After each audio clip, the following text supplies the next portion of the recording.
समजा तुम्हाला लॉटरी लागली आणि तुम्ही म्हटलं का आता मला एखाद्या कंपनीची पूर्ण इक्विटी विकत घ्यायची आहे, तर तुम्हाला कळावी लागेल इक्विटी व्हॅल्यू. इक्विटी व्हॅल्यू म्हणजे एखाद्या कंपनीची पूर्ण इक्विटी शेअरचा पोर्शन किती आहे हे सांगते इक्विटी व्हॅल्यू. याला मार्केट कॅपिटलायझेशन सुद्धा म्हटले जाते. तर आता याचा फॉर्म्युला बघायचा झाला तर याचे दोन फॉर्म्युले आहेत.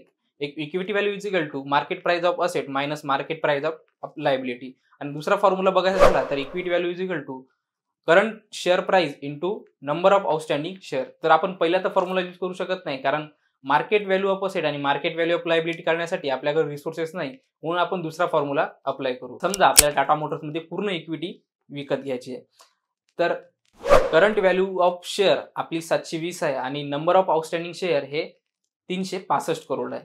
तर जेव्हा आपण फॉर्म्युला अप्लाय कराल म्हणजे 720 इंटू 365 करोड, तर तेव्हा आपल्याला भेटेल 2,62,800 करोड. म्हणजे जर आपल्याला टाटा मोटर्समध्ये इक्विटी विकत घ्यायची असेल तर आपल्याला 2,62,800 करोड एवढे लागेल. तर मी सांगायचं विसरून गेलो, तर आपल्याला लॉटरी फक्त हे 500 रुपयाचीच लागली, म्हणून आपण हा प्लॅन कॅन्सल करू. आणि असंच कॉमर्स नॉलेजसाठी मला फॉलो करा आणि शिकत राहा कॉमर्सचा स्मार्ट नॉलेज.